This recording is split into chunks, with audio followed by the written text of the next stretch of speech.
A few days ago, America elected Obama to be the next president of the United States, and we put out a remarkable news report, but we put out this front page. We knew enough to overprint, print more than we normally do. We had not a clue of what was in store. Within hours, we knew we were selling out in critical parts of the city and around the country. And we went back on press. And we printed, I'm going to say, roughly another 100,000, maybe it's 150. And we still had lines of people coming to this building, lines, snaking down 40th Street, wanting to buy this, a printed copy of the New York Times. It was a wonderful moment, and it reminds us that there is some real value to print. Print is not dead. I think the most powerful story in this paper was this, and I want to read you just the first graph. Ethan Bronner, who was our Middle East correspondent, was writing out of Gaza. And Ethan wrote this. From far away, this is how it looks. There is a country out there where tens of millions of white Christians voting freely select as their leader a black man of modest origins, the son of a Muslim.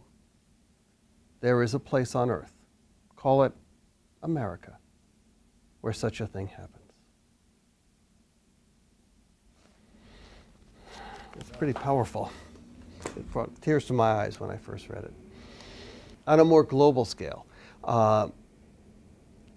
4 years ago, maybe 3.5, we had 650,000 people who subscribed to the New York Times for 2 years and more.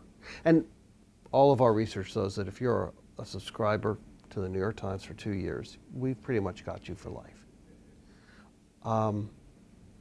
That number is now 822,000. It's going up, not down.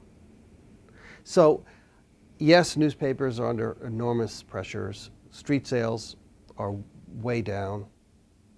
But if you think just about the story here, about the growth from 650 to 820, paper's going to be around for a long time. For a long time. Indeed, one of our best sources of home delivery subscriptions is the ads on the New York Times website's homepage. Radio was supposed to kill newspapers, television was supposed to kill newspapers, the internet was supposed to kill newspapers, and perhaps there will be a time when there is a kind of a reading device that gives you the freedom and flexibility that you have with the print, in which case people will move to that, and so will we.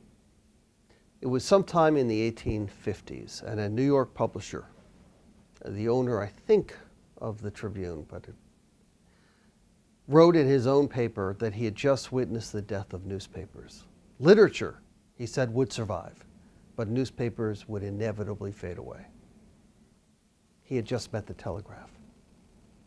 And of course, it was the combination of the telegraph, which gave you the immediacy of speed, and the Civil War, which gave you the content, if you will, in a crude and horrible way, that was a huge birth of newspapers in this country.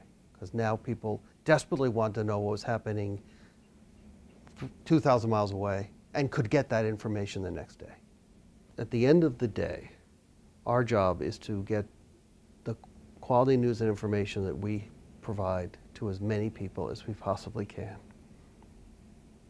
And so the internet was, if you think about the technology, it was the first technology that took us back to the written word. Radio took us away from it. Television took us away from it. But the internet took us back, certainly at those early days, took us back to the written word. So it was not that much of a leap to realize that this was a critical element in fulfilling the mission of this enterprise, right? To create, collect, and distribute high-quality news and information.